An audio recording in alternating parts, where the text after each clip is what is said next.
Bismillahirrahmanirrahim. My name is Mohammad Mahmood Amir and I will be teaching you biology for class 9th today. देखें बच्चों, आज हमारे पास जो lecture है उससे प्रीवियसली हम जो कुछ डिस्कस कर चुके हैं वो बेसिकली थी सेल्स की ऑर्गेनेलीज। ठीक है, ऑर्गेनेलीज में हमने बेसिकली सबसे पहले स्टडी किया था न्यूक्लियस के बारे में। We have discussed the composition of nucleus. We have discussed some important functions of those parts of the nucleus. ठीक है, after that we moved on to ribosomes and after ribosomes हमने फिर क्या किया आगे, आज हम पढ़ने जाएंगे प्लास्टिड्स के बारे में।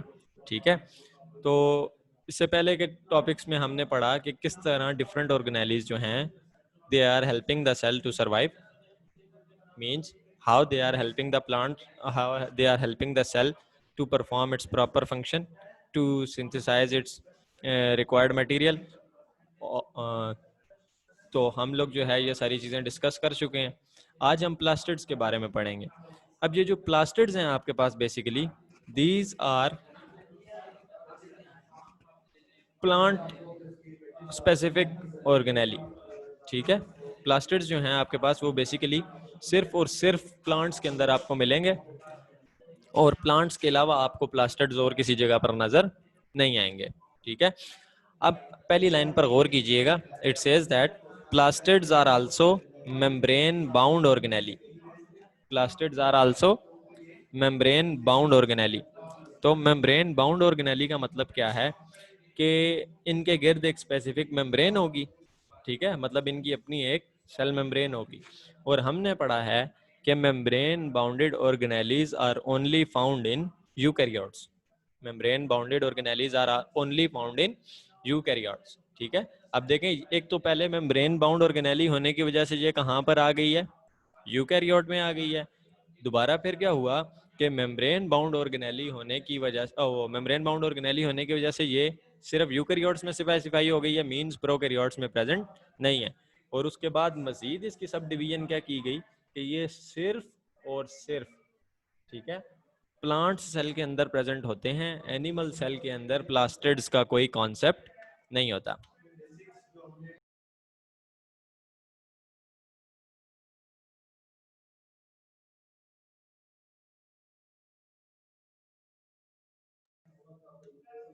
ओके जी, अच्छा, we were discussing that plastids are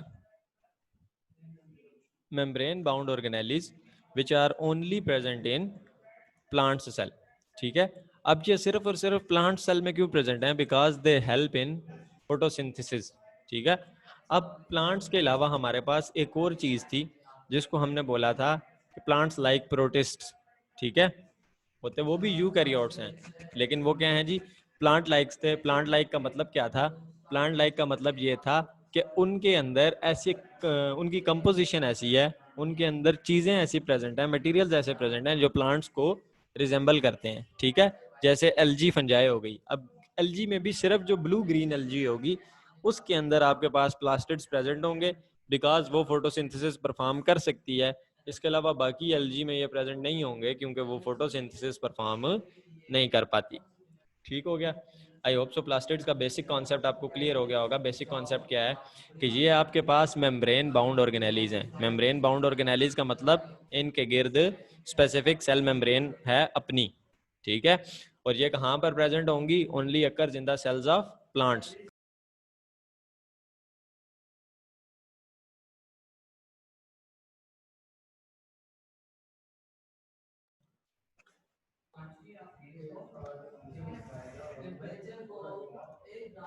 अच्छा, आप ये देखें जी, ये प्रेजेंट होगी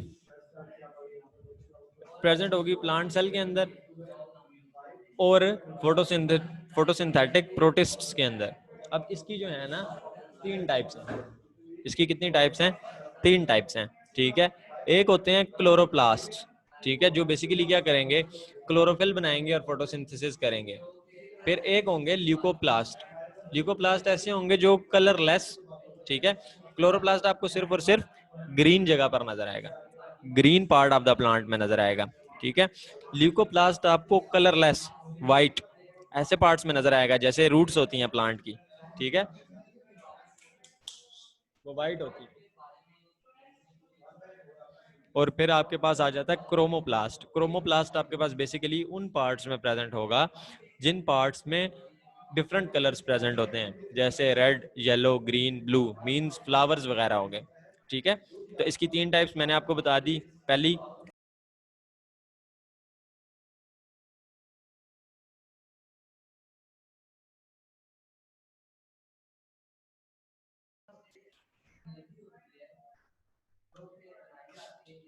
अच्छा जी, क्लोरोप्लास्ट मैंने आपको बता दिया कहाँ प्रेजेंट है, green part of the plants में।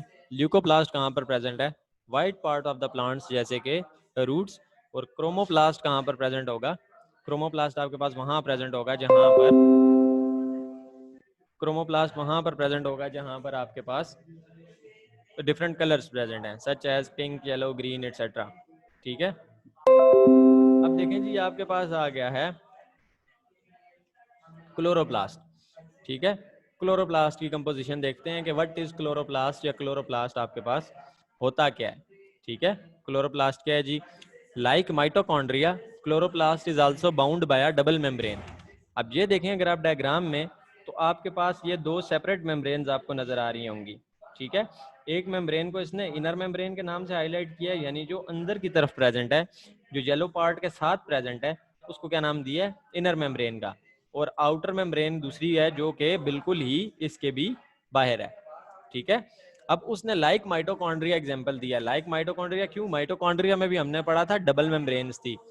एक मेम्ब्रेन क्या थी, बिल्कुल स्मूथ थी जो कि आउटर थी, दूसरी मेम्ब्रेन क्या करती थी, इन फोल्डिंग्स बनाती थी, क्रिस्टी बनाती थी। ठीक है, वो इन फोल्डिंग्स जो थी आपके पास, वो सरफेस एरिया को बढ़ा देती थी।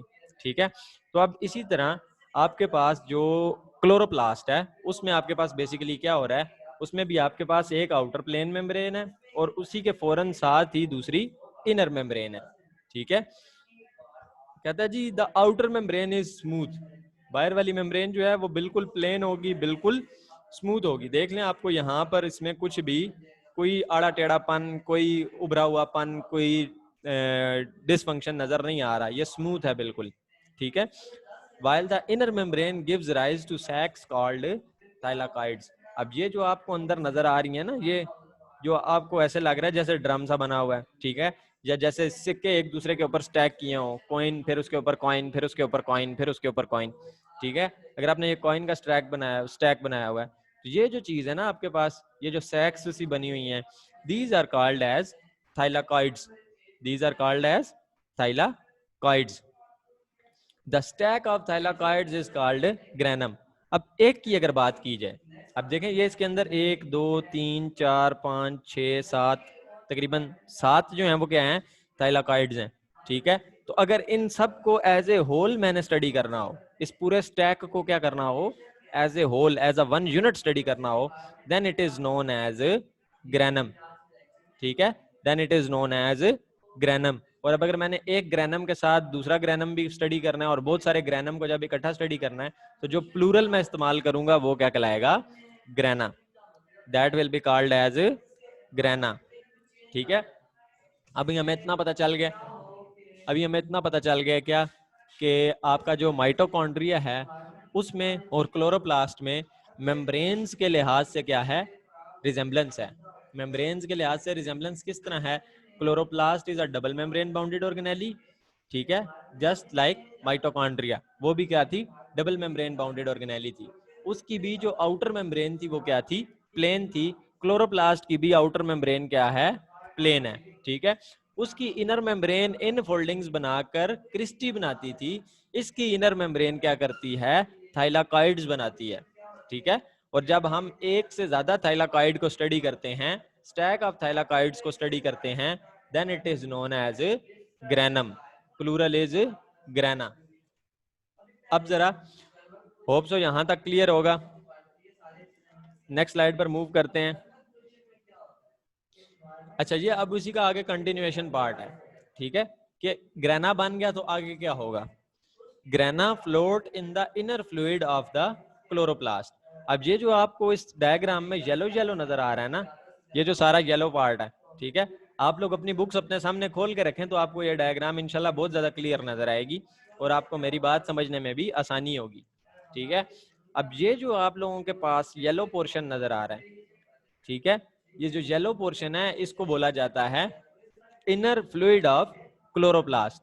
ठीक है, ये क्लोरोप्लास्ट का अपना क्या है, फ्लूइड है, लिक्विडी मटेरियल है। ठीक है, और इस मटेरियल को हमने क्या नाम दिया है, stroma. This material is known as stroma.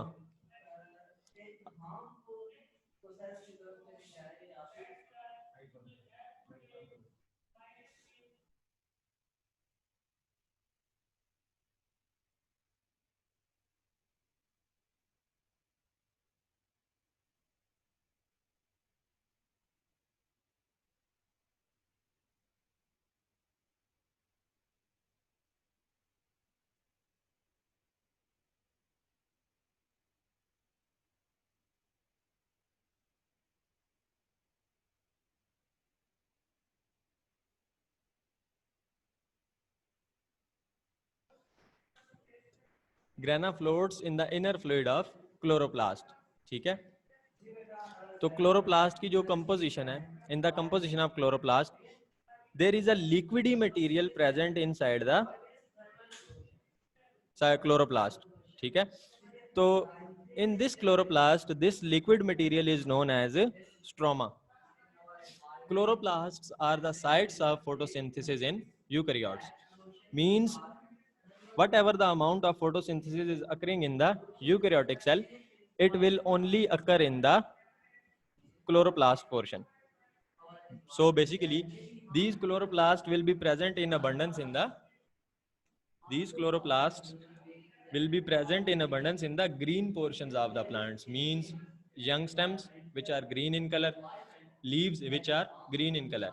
Any portion or any material of the plant which is not green in color will not contain chloroplast, and hence photosynthesis will not occur in that portion. Okay, they contain chlorophyll, the green pigment necessary for photosynthesis, and associated pigments. Okay, what does this sentence mean? It means that whatever the amount of chlorophyll is present in the plant body or in the green portion of the plant body, it will be present in the chloroplast. Chloroplast, except chloroplast, nothing other material can occupy or can have the chlorophyll in them. ठीक है, and not only just chlorophyll is necessary for the and not just only chlorophyll is necessary for the photosynthesis, certain other chemicals are also associated, certain other pigments means colors. Okay, pigments means colors, certain other pigments are also present in the chloroplast which will help absorb different wavelengths of the light, and then photosynthesis will continue. These pigments are present in the thylakoids of grana. Now, I have told you that this one stack is known as grana. तो ये जो आपके पास grana है, it will contain different colors. ठीक है, different pigments. For example, the majority of the color that we are seeing from the plant is green. Why? Because plants can absorb other colors, but they cannot absorb green color. ठीक है, we can only see the color which is reflected from a certain body or certain part. So it will appear as green because the plants are reflecting green light and they are absorbing other colors such as blue, red. Okay, so when they are absorbing other colors, it means these colors or these wavelength of lights are helping them in the photosynthesis. And where are these color present? These pigments are these colors are present in the thylakoids of the grana. Okay, now let's move on to the next slide, which is basically the chromoplast. Now, what are chromoplasts? These are the second type of plastids in the plant cells. Chromoplasts are the second type of plastids in the plant cell. They contain pigments associated with bright colors and are present in the cells of flower, petals, and fruits. ठीक है? Now that we observe in our daily life, certain plants are flowering plants, means they only produce flowers. Certain plants First blossom means they produce flowers, then they shed those flowers and convert it into a fruit. Okay, that plants are known as fruit plants. So all those plants that contains that may bloom, create flowers, okay, blossom flowers, or uh, will convert or later will convert it into the fruits, they must have chloroplast in their cells. Why? Because chromoplast give them, because chromoplast give them bright colors, such as when an apple is not ripe, okay, when an apple is immature, it will be green in color, later on it will be turned into yellow color, and after that if it is of a certain specific type, it will be converted into red color. So where will it how will it obtain yellow color or red color? उसको red colour और yellow colour कहाँ से मिलेगा? He will obtain that red color and yellow color from the chromoplast. Okay, he will obtain that red color or yellow color from the chromoplast. A certain flower is appearing so bright to you, for example dark pink, dark red, uh, purple, blue, or any other color. That color will appear because of chromoplast. Okay, it means that any part of the plant which is appearing in any color, ठीक है, except white or green, except white or green, is because of chromoplast. Their function is to give colors to these parts and thus help in pollination and dispersal of fruit. Now, why do plants require these bright colors, or why do some plants require these bright colors? Basically these bright colors are required for the pollination. Means when a flower will bloom, it will have pollen grains in it. These pollen grains are necessary for the continuation of that particular plant, because when the pollination will occur, the seeds will germinate, the seeds will produce, and when you sow those seeds into the soil, it will develop into a new plant.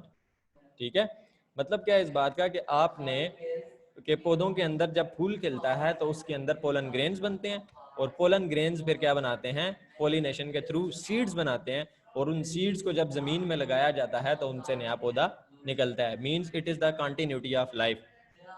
तो अब as we know that plants do not have locomotory organs, means plants cannot move from place to place just like human beings or animals. They cannot move from one point to another. So how the pollination will occur? Pollination will occur with the help of bees and other organisms. Means when a bright flower will bloom, it will attract certain type of insects, certain type of honeybees or some other insects towards it. When they will sit on that flower, the pollen grains will attach to their body. Okay, and now they are the carrier of the pollen grains. So when they will fly from one flower to another flower, they will spread the pollen grains of one flower to another flower. Hence, the pollination will occur and the seeds will germinate, which will help continue the life of that plant. And how they help in the dispersal of fruit? In the dispersal of fruit, they help just like in the similar way. When the fruit is ripe, it will appear in the bright colors. Human beings are also one of the spreaders or one of the source of the spreading of the fruits. As you know that we human beings grow gardens of different types of flowers or different types of fruit plants. Okay, and then after that we pluck the flower fruits from the tree and then spread it all across the country, all across the world to be consumed, okay, or to be used to prepare different dishes. So अब हम सेब दरख्त से कब तोड़ते हैं? When we have seen that it has changed its color to the red or yellow or any other color, ठीक है, that will indicate that this particular fruit has ripe. This particular fruit has ripe. After then we collect it and then we spread it all across the country. So the meaning of dispersal is spreading. Disperse का मतलब होता है spread करना. To spread a certain specific to spread one thing from one place to another is known as a disperse. Now the last part of the plastids, which is basically the leucoplast. Okay, which is basically the leucoplasts. Leuco means white and plast means it is the part of plastids, ठीक है। Leuco means white, wherever you will see leuco it will always indicate white. जैसे आप अगले chapters में जाकर पढ़ोगे कि आपके पास ल्यूकोसाइट्स आएंगे, ठीक है। तो leucocytes are basically white blood cells, ठीक है। It means that leuco is associated with the white colour. It says that leucoplasts are the third type of plastids. Leucoplasts जो हैं वो क्या हैं?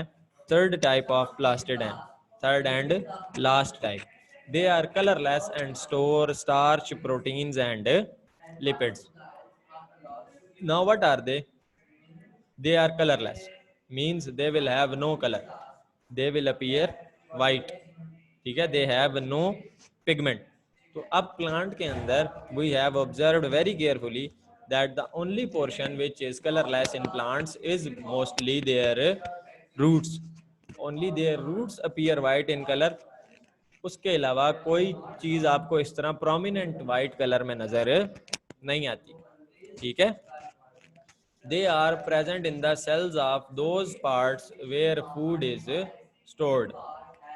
अब आउटर पार्ट में या जो आपको आउटर कवरिंग नजर आ रही है, there is no green colour, there is no white colour, ठीक है। Because the outer portion is not responsible for the storage of food, ठीक है। Outer portion is not responsible for the storage of food, outer portion is only responsible for the acceptance और capturing the light which is falling on the surface of leaf, ठीक है, to initiate या to maximise the photosynthesis so that enough quantity of food can be prepared to meet the energy demand. Okay, now where will you observe these white portions?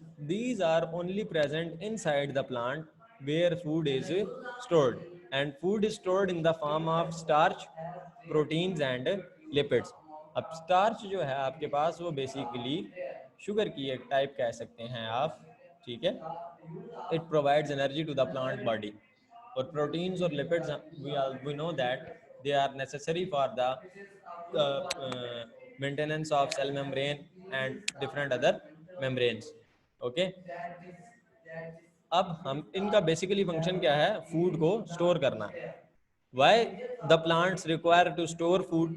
Because plants face two conditions. The first condition is during day, the second condition is during night.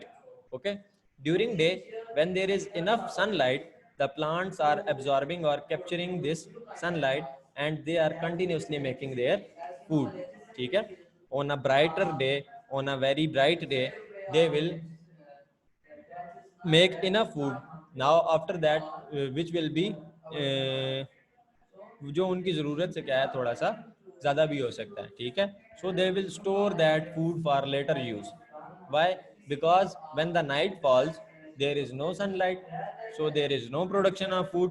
तो अब plant ने रात को भी तो जिंदा रहना है ना, उसको एनर्जी तो चाहिए। Then this food is utilised and when the next day begins, आपके पास जो प्लांट है वो नए सिरे से दोबारा क्या करता है? फोटोसिंथेसिस को शुरू कर देता है, ठीक है। तो आज हमने बच्चों पढ़ा आपके पास प्लास्टिड को, ठीक है।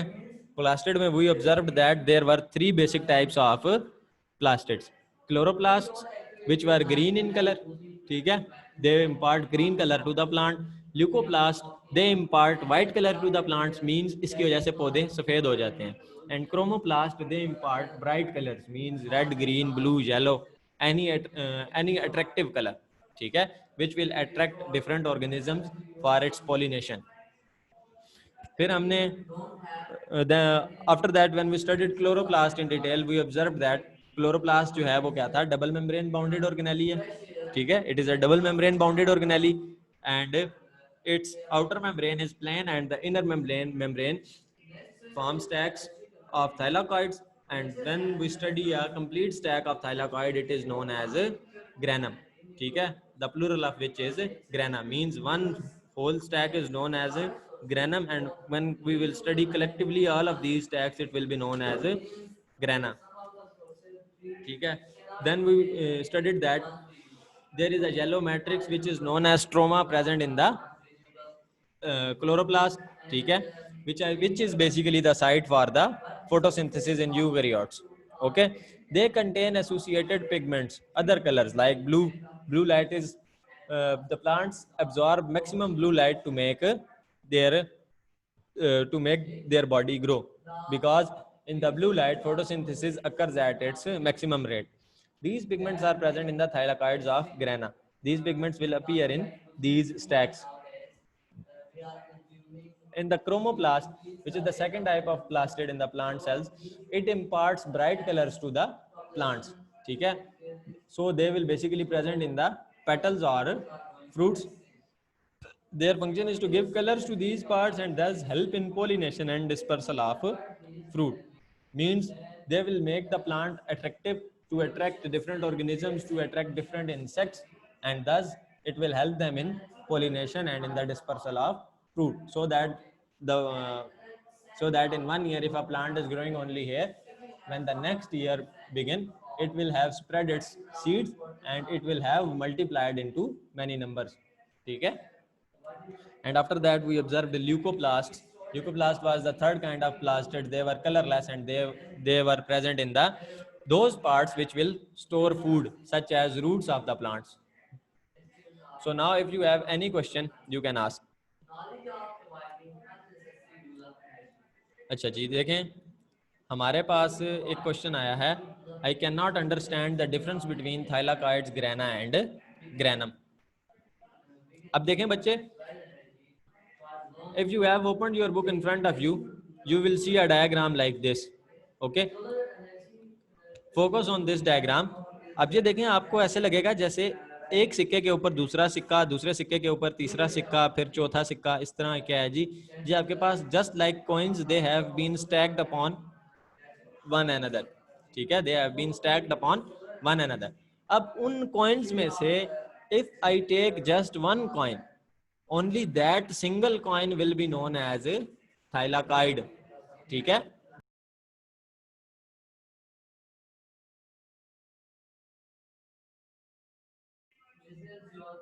Okay ji, I was telling you the difference between the thylakoids, grana and granum. देखिए जी, मैंने आपको बताया अगर इस पूरे स्टैक में से आप सिर्फ और सिर्फ अगर एक मेम्ब्रेन को स्टडी कर रहे हैं, ठीक है, या एक पार्ट को स्टडी कर रहे हैं, ठीक है, जैसे ये कॉइन्स की तरह स्टैक हुए हैं ना, तो if you collect just one coin from here and start studying it, then तो आपका क्या होगा, वो जो अकेला होगा वो क्या कहलाएगा, थाइलाकॉइड. जब इस पूरे के पूरे स्ट्रक्चर को स्टडी करेंगे तो ये क्या कहलाएगा, ग्रेनम. और जब इन सब को स्टडी करेंगे, ठीक है, ये सारे के सारों को इकट्ठी स्टडी करेंगे तो इसको क्या बोला जाएगा, ग्रेना. ठीक है, आई होप सो अब क्लियर हो गया होगा. Any other questions?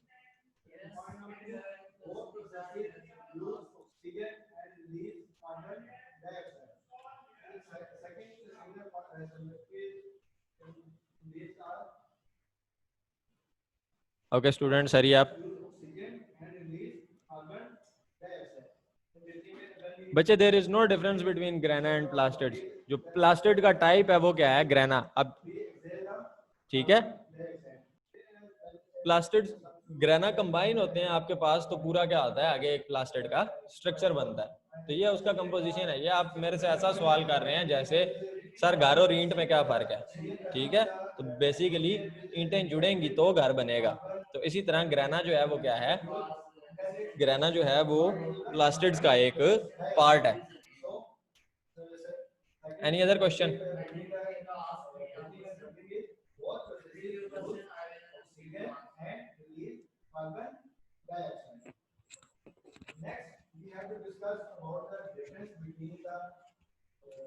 Okay students, if you have any question, feel free to ask.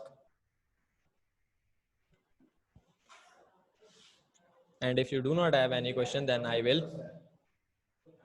end the class here, and then we will meet inshallah in the next lecture to continue from the next topic. So if you have any question, please ask. And if you do not have any question, then I shall end the class here.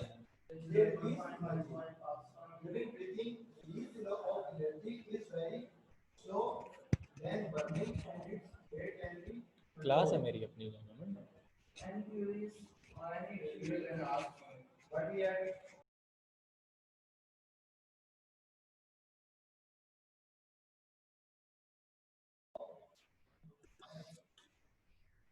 I think no more students have any questions. If you have no more questions, then I'm about to end the class. And okay, ji, you can type your question and ask, because we have a little time left. If you do not ask your questions quickly, then the class will end automatically. So please hurry up and be quick if you have any question, or else I will end the class.